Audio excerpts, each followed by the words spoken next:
Type the words Rick Edwards into your favourite search engine and hundreds of results will instantly appear. Shootings, murders, stabbings, brutal assaults. They've all been witnessed by American police spokesman Lieutenant Rick Edwards. However, if you refine your search to tall, lantern-faced T4 presenter called Rick Edwards, born May 1979, you'll get a handful of articles. If you've turned your safe search options off, what are you doing? I'm on television, idiot.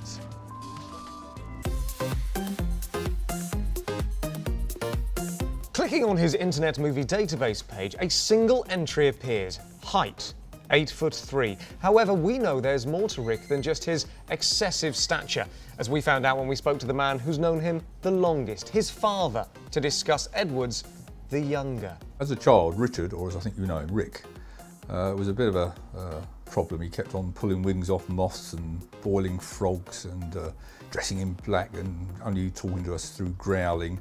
So we thought we had a bit of a problem, thought he might be a bit of a serial killer. But fortunately, he did, go the other way and became a TV presenter. Serial killing's loss was TV presenting's gain as he burst onto the scene in 2007. The first two things I noticed about Rick were, well, he loves to brag about himself, and he was bragging that he has no sense of smell, which is odd. And then secondly, obviously, glaringly obvious, he has no fashion sense. It's really poor. He's gigantic though, so I imagine when you have to shop at High and Mighty, maybe the choices are limited. When I watched him, I always thought he had great appeal. I thought, this guy's going to be huge. He could be as big as Anthony Crank. Many people in the industry refer to Rick affectionately as an older Reggie Yates. Such was his instinctive grasp of youth culture and vernacular. Cool. Nang. N-A-N-G? Yeah, guys. Rick was a great deal older than me when we first started, and obviously still is. And it was, it's just quite difficult when someone is so much older and doesn't really get certain things. You sort of feel like, whoa, can we do this? And it was a constant battle. But with great age comes a cool head and a steady pair of hands. Hey, welcome back to C4 Saturday. Ugly Betty's coming up. No. Crossall Road or Skidley Rot? What is the point of this question? Apparently I yawned during your answer. Go on, get on with your thing. I think it's fair to say that he wasn't always, the most supportive of co-presenters. Usually any opportunity to take a dig at me, sorry. When I think of the name Rick Edwards, I just think arrogance. Rick once called us not the sharpest tools in the box. There's always a sense of he wants to be better than the person he's interviewing. I remember the very first time I thought, this guy a bit cheeky, rude, I couldn't work him out. He did say that Molly was like the poor man's Sienna Miller, so, he can be a bit creepy and a bit rude. But whilst most would agree that Rick had an easy rapport with his guests, some would disagree and criticise him for having an overly hands-on approach. Suck it! He's had moments with each of us, hasn't he? Touchy-feely, like. Yeah, it's a bit touchy-feely. Such big hands, like they're kind of like easily just to go. Whoop. Yeah, that was a shame, the allegations of the sexual aggression with the Saturdays, and of course there was the dry cleaning bill afterwards for some of their dresses.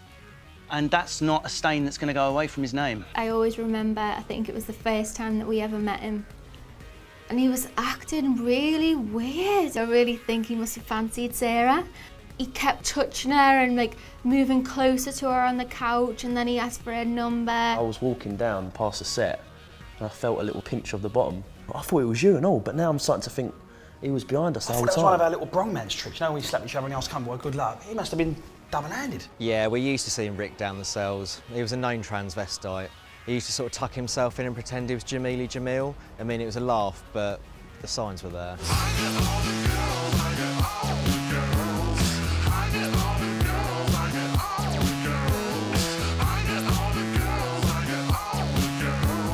I was in Sugar Hut and we was just standing there having a drink at the bar. It's like 6'5" person walked past me, and I thought it was a lady at first, and I looked again, bit of stubble. It was Rick. It's almost impossible to sum up a man like Rick's career in just one word. Rude. Tall. Boring. Underwhelming. Trouble. Insane. Flavour savoury. Lanky. Venereal. He's sort of like quite bland, nondescript, big sort of lunk, like a plank of wood with clothes and hair. As I said, almost impossible. Farewell, Rick. After 4 years in the spotlight, you may now leave the stage and take your bow, knowing that you've changed the presenting landscape forever. Okay, good luck, Rick. What, me? Nope. Rick Edwards, yeah. Has he gone yet? Probably went out.